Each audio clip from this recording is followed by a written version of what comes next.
Então, nós vamos falar sobre democracia e fé pelo olhar das mulheres para todas as pessoas, né? Todas as pessoas são convidadas a pensar conosco, as mulheres, os homens, né? São convidadas a pensar conosco essa noite sobre democracia e fé. E nós vamos falar sobre democracia e direitos, fé para transformar. Bom, em princípio, a gente precisa falar que democracia, ela começou e costuma-se associar a democracia à Grécia Antiga, à cidade de Atenas, uma cidade-estado daquela época, no século V antes de Cristo. Democracia é assim, demos significa povo e kratos significa poder ou governo. Então, o ideal da democracia, a proposta da democracia é ser o poder, o governo do povo. Naquela época, existia uma unidade entre o poder econômico e o poder político. Quem detinha o poder econômico, detinha o poder político, né? E naquela época, então, só detinha o poder político as pessoas possuidoras de escravos, as pessoas que tinham ricas daquela sociedade, né? Com muita atenção, com muita discussão, houve um alargamento desse público. Então, passou a fazer parte desse grupo de poderosos também os trabalhadores livres, né? Passaram a fazer parte dessa instância de poder, discussão de poder, naquela sociedade, né? Por poder político, né, vem de politeia, que significa procedimentos relativos à polis, à cidade, àquela sociedade, né? Por poder político, nós podemos entender a arte de decidir através da discussão pública, do diálogo. Então, naquela época, obedecer às decisões públicas era a condição necessária da existência social civilizada. Então, o poder político era a discussão, né? E a tomada de poder a partir dessa discussão que garantia, assim, ou pelo menos pretendia garantir uma convivência civilizada, né? Mas para que a gente possa entender quem exerce esse poder, quem é esse grupo de pessoas que exerce o poder político e também que detém o poder econômico, a gente precisa questionar, tanto naquela época quanto nos dias de hoje, né? Quem compõe esse grupo chamado povo, né? Quem é o povo? Quais são as classes sociais que compõem o povo, né?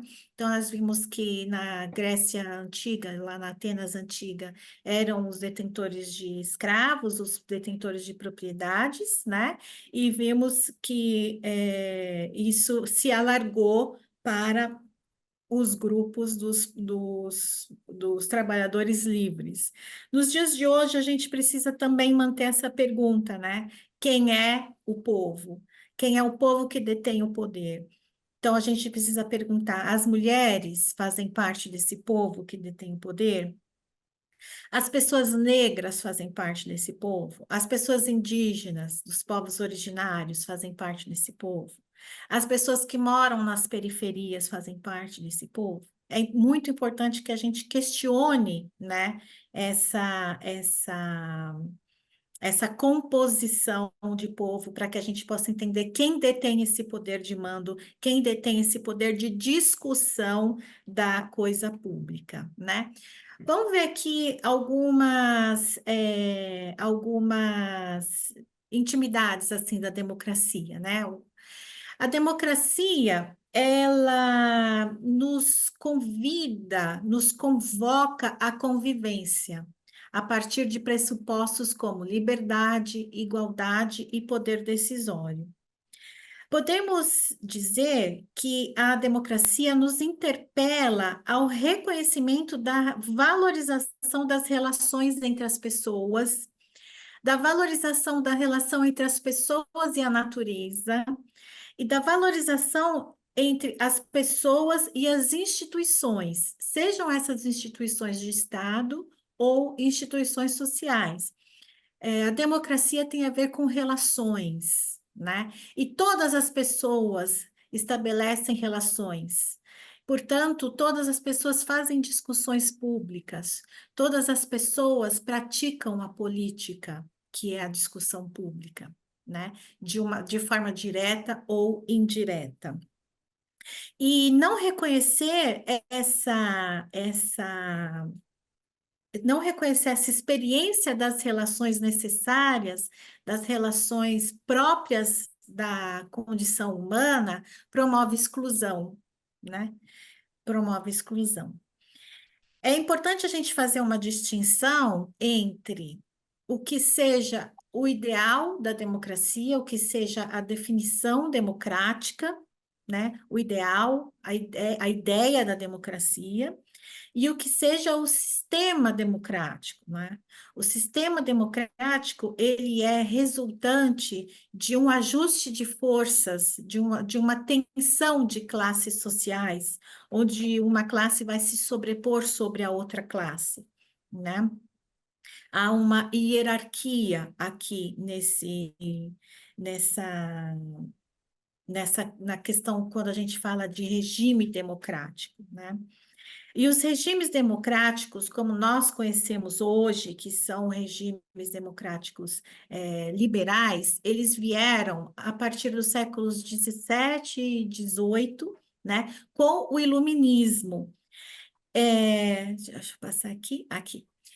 Vieram com os pensamentos do iluminismo. O iluminismo propôs ser um contraponto à monarquia, ao sistema feudal, onde existia uma distinção divina entre o rei e os súditos, entre os senhores feudais e os camponeses. Então, o iluminismo ele veio para trazer essa noção de igualdade na sociedade, né? Que não existe a herança divina do rei e a exclusão do súdito desse espaço, né, de poder. E tanto o regime monárquico quanto o feudal, ele tem a ver com propriedade, né? Quem detém a propriedade é quem manda. Então, quando ocorreu essa mudança, né, que os burgueses, eles passaram a deter propriedades também, propriedade de terras, propriedade do comércio, propriedade da indústria, então eles passaram a também deter o poder econômico. Daí a gente pode ver que continua entrelaçado entre o poder político e o poder econômico, eles continuam entrelaçados, apesar do ideal da democracia ser a divisão do poder político do poder econômico, né? Foi só na segunda metade do século XX que a democracia passou a significar uma igualdade social. Foi no período do pós-guerra, pós-segunda guerra, que as classes trabalhadoras passaram a lutar para fazer parte deste poder político, né? Foi muita luta, foi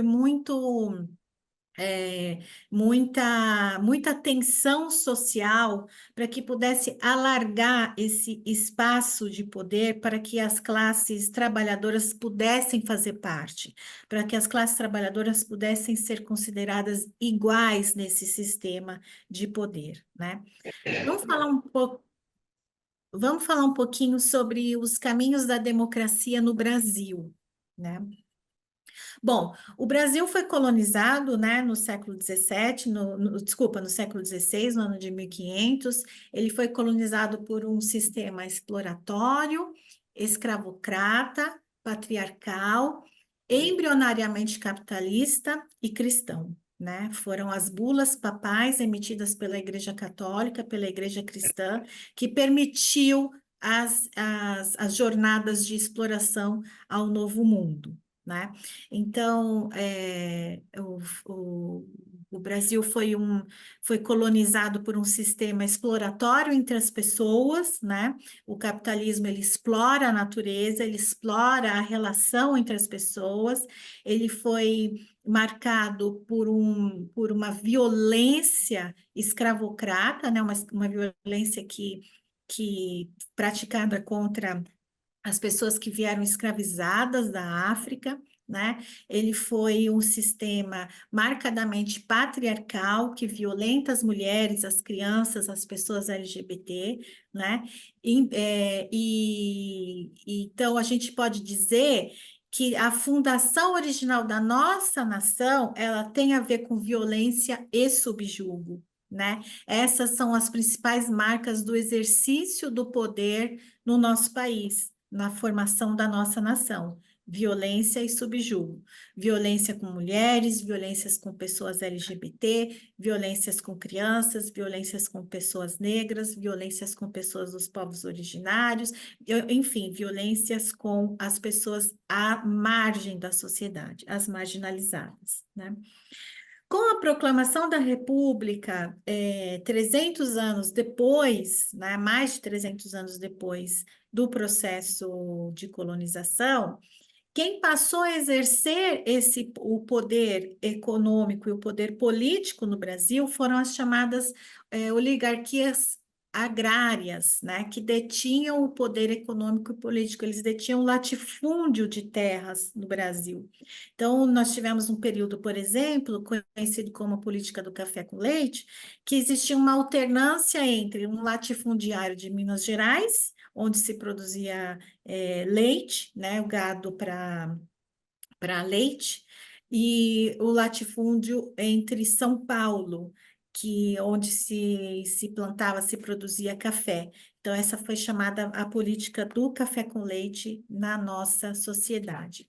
Então, assim, desde que a nossa nação foi colonizada, 524 anos de existência do Brasil, como nós o conhecemos desde a sua colonização, apenas 135 anos são do período republicano, né? Então, nós temos 525 anos de existência com 135 anos de república. E deste período de república, apenas 36 anos são do regime democrático, a partir de 1988. Então, a nossa democracia no Brasil, ela é muito jovem, ela é muito nova. Ela começou ontem, em 1988, né? Se a gente descontar aí os 30 anos de ditadura, de ditaduras entre Getúlio Vargas e os militares, nós vamos ter que o sistema oligárquico, que confunde o poder político para quem tem poder econômico, foi o que mais vigorou no Brasil.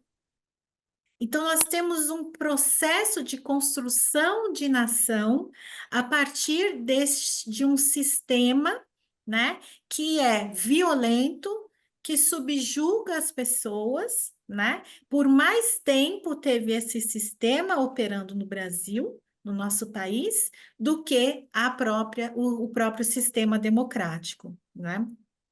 E é importante a gente entender que as classes dominantes, elas querem conservar o seu privilégio de concentração de renda e estar sempre no poder. É isso que a gente chama de conservadorismo, né? As classes dominantes, elas vão defender sistemas de governo que mantenham os seus privilégios de concentração de renda e de decisão e poder, né? Em 1948, nós tivemos a Declaração Universal dos Direitos Humanos. A Declaração Universal dos Direitos Humanos, ela não tem força de lei, ela não é uma lei, mas ela é uma proposta de mudança de paradigma das sociedades, né? Então, as sociedades, as Nações Unidas perceberam que o caminho que a humanidade estava tomando, né, com relação ao sistema político, ele estava muito gerando guerras, gerando violência, né? Estava muito complicado de vislumbrar uma sociedade assim mais tranquila no futuro. Então, houve essa declaração dos direitos humanos com a proposta de ser uma mudança de paradigma, né? Então, ela não teve força de lei, mas ela deveria ser recepcionada, ela deveria nortear as políticas públicas dos países signatários dessa declaração, né? A nossa Constituição Federal de 1988, ela recepcionou, ela foi profundamente marcada pela Declaração de Direitos Humanos e ela recepcionou esse conjunto de normas, esse conjunto de normativas, né? Esse documento de normativas, como e na nossa Constituição ela deu o nome de direitos fundamentais.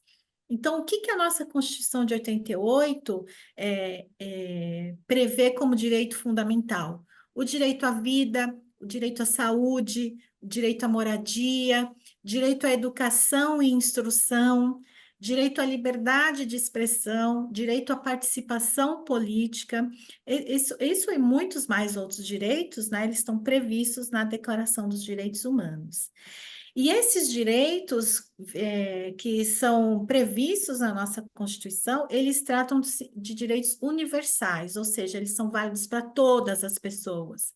Não importa a raça, a etnia, não importa o gênero, não importa o credo, não importa o estado onde a pessoa está localizada, todas as pessoas brasileiras têm direito a esses direitos. Bom, agora a gente vai falar um pouco sobre a representatividade feminina no nosso sistema democrático, né? Então, a gente viu lá atrás que o patriarcado é uma das principais marcas do colonialismo e que ele perdura até hoje, né? O patriarcado, ele é configurado pela misoginia. O que que é a misoginia? A misoginia é ódio às mulheres, é a raiva às mulheres. Então, essa misoginia, ela reflete na segregação geral das mulheres e das pessoas da comunidade LGBT no nosso sistema de governo, no nosso sistema democrático, no nosso sistema político. É a misoginia que afasta, que impede que as mulheres e as pessoas da comunidade LGBT acessem esses espaços de decisão e poder. E o racismo é outra marca importante do colonialismo que reflete a segregação das pessoas negras nos espaços de poder e decisão. Então, tanto as mulheres como as pessoas da comunidade LGBTQIAPN+, quanto as pessoas negras, quanto as pessoas indígenas, essas racializadas, né? Elas estão fora do sistema de governo, porque isso é uma marca. Isso vem desde a colonização, é uma marca da nossa sociedade, é estrutural na nossa sociedade. Bom, com relação aos direitos das mulheres, nós tivemos avanços. Foram poucos, mas foram significativos. Vou ler aqui alguns com vocês. Olha, só em 1932 que as mulheres tiveram direito a voto.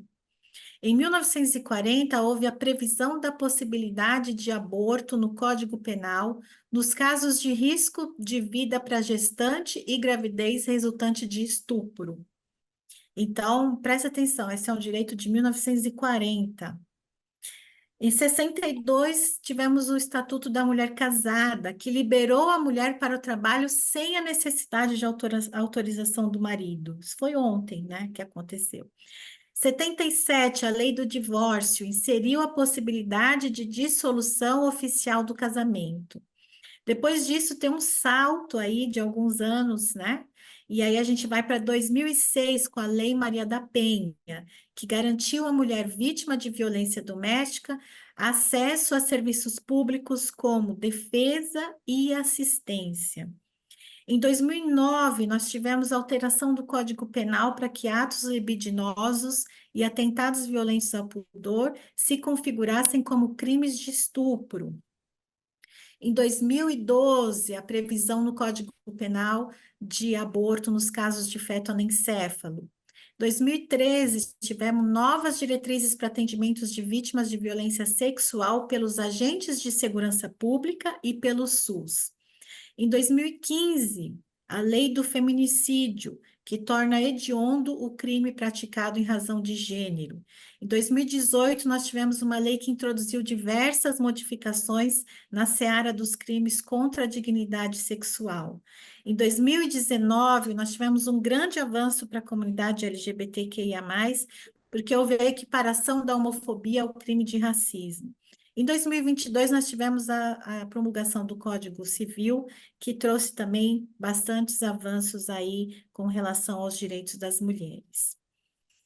Bom, entre 2002 e 2014, né, com relação ao sistema democrático brasileiro, nós tivemos uma participação, uma maior participação de diversos setores da sociedade com a criação de órgãos e organismos públicos, tanto para elaboração e efetivação de políticas públicas, quanto para a fiscalização dessas políticas, né? Claro que essa participação ela não foi no formato ideal, né? Na porcentagem ideal, não aconteceu de uma forma assim a representar todos os setores da sociedade, mas nós tivemos um pequeno avanço com relação à abertura de possibilidades de representatividade no sistema político brasileiro, né?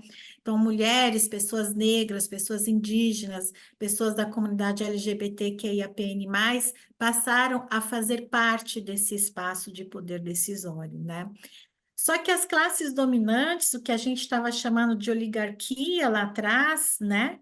As classes dominantes enxergaram isso como ameaças aos privilégios de concentração de renda e de poder de decisão, né? Então, de 2016 a 2022, nós assistimos um desmonte dessa rede participativa, né? Eu tenho até aqui um dado importante que, que fala o seguinte: em 2022, as pesquisas apontam que ocorreu um significativo aumento nas violências contra as mulheres, devido ao desmonte das políticas públicas que sustentavam a rede de enfrentamento às violências contra as mulheres. Direitos foram retirados e ocorreram retrocessos na aplicação de outros direitos outrora conquistados, como o caso do direito ao aborto legal, né? Nós temos visto aí uma discussão imensa, né, que hospitais já não querem mais praticar o aborto legal, porque está tendo um movimento social no sentido de retirada desse direito, né? Então, a partir dessa configuração que nós tivemos aí durante esse último governo, né, nós aprendemos uma difícil lição. A democracia é um processo de avanços e retrocessos, pelo qual devemos trabalhar incansavelmente.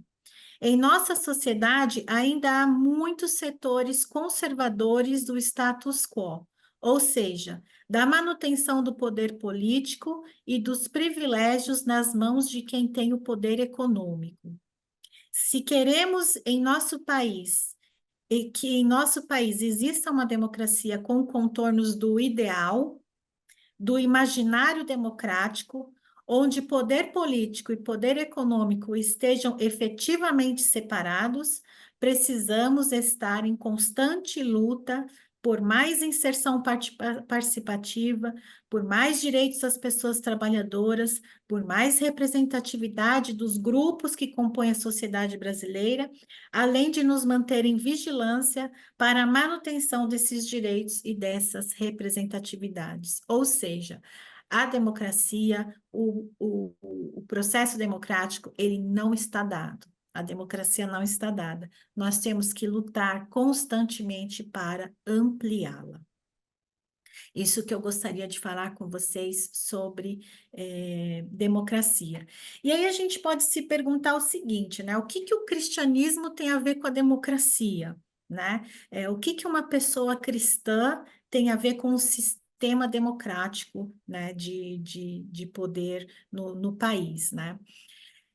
Espera-se que a pessoa cristã conviva em sociedade a partir dos valores do reino de Deus, né? Quais são esses valores, né? Amor à pessoa próxima, busca de justiça, né? Indignação com injustiça social, obediência aos mandamentos de Deus, enfim, vários são os valores do reino de Deus, né? Lá em Mateus 6,33, nós temos a seguinte lição: buscai primeiro o reino de Deus e a sua justiça, e todas essas coisas vos serão acrescentadas, né?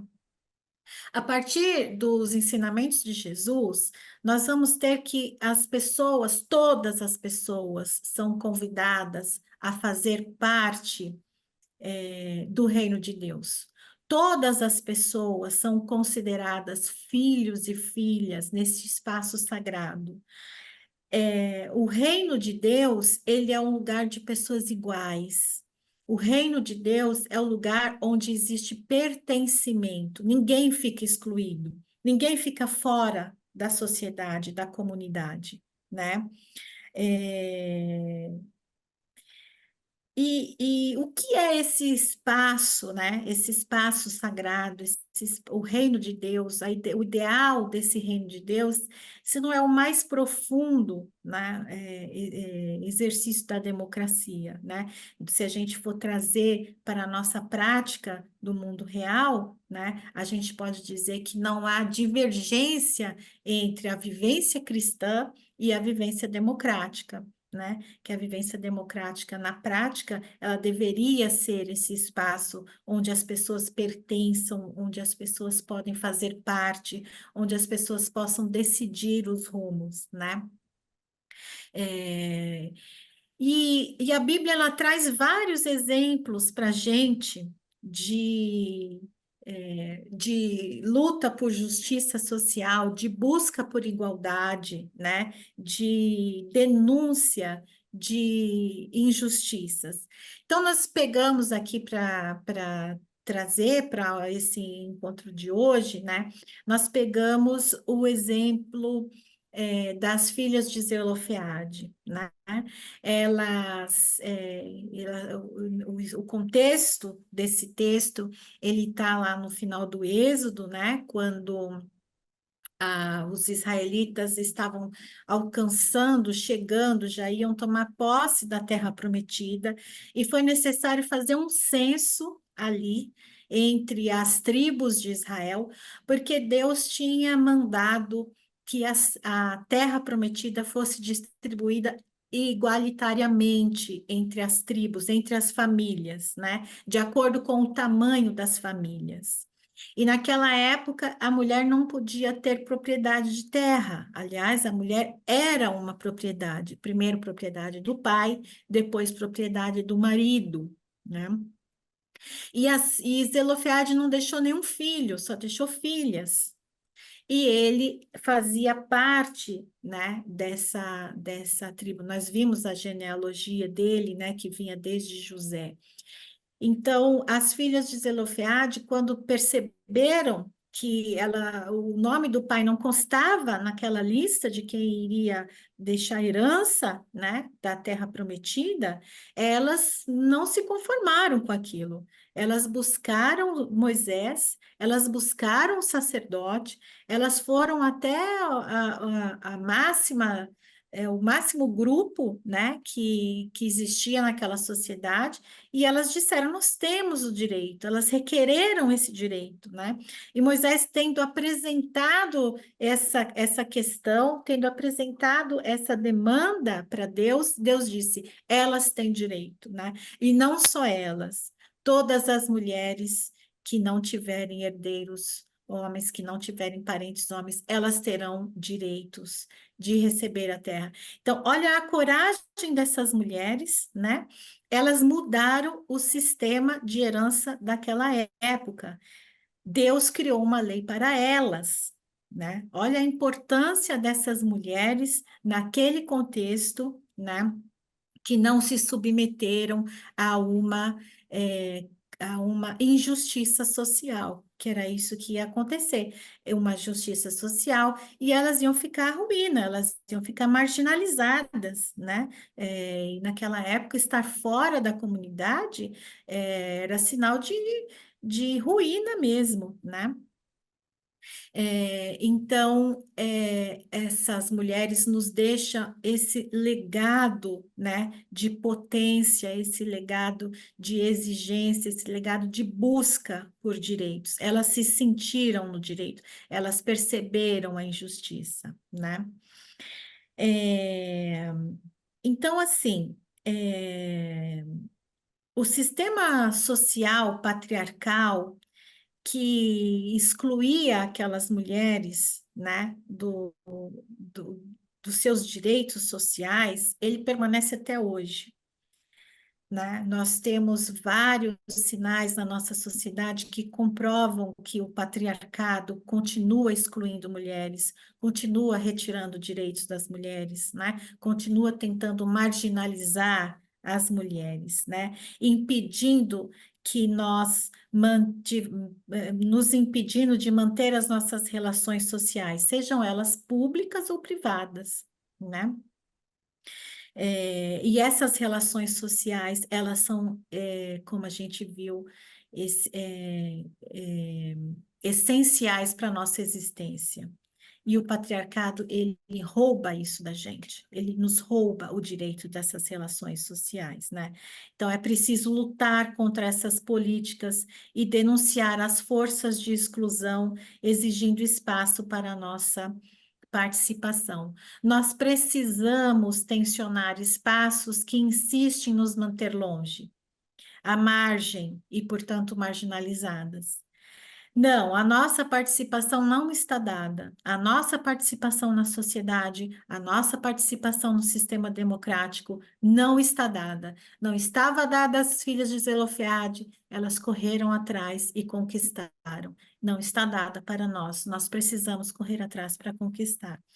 A nossa democracia foi construída numa sociedade que mata e violenta mulheres. Nós somos o quinto país que mais mata mulheres, que mais pratica violência de gênero contra as mulheres. Esse sistema, essa democracia construída a partir dessa sociedade que mata, violenta e mata mulheres, não nos representa. Ela não é justa.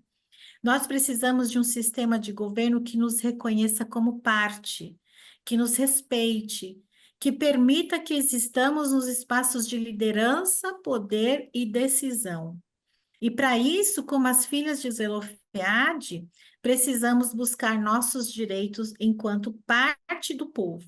Nós somos parte do povo, nós somos parte da polis. Nós temos o direito de participar dos espaços decisórios e de poder. Algumas conquistas já foram feitas com muito esforço, com sangue até, porque muitas mulheres morreram antes de nós, né? Mas essas pequenas conquistas sequer estão consolidadas, não estão garantidas, direitos estão sendo retirados. Por isso, nós precisamos nos unir em comunhão e mutirão em favor dos nossos direitos. Não somente as mulheres. Os homens precisam estar conosco nesta luta como iguais, reconhecendo e lutando conosco por direito à existência, por direito à moradia digna, à comida no prato, a espaços seguros para deixarmos nossas filhas, a fim de exercermos os nossos papéis numa sociedade que tanto precisa avançar com relação aos direitos das mulheres. A nossa democracia, ela é construída numa sociedade que mata e violenta as mulheres. Ela não nos representa. Obrigada pela participação.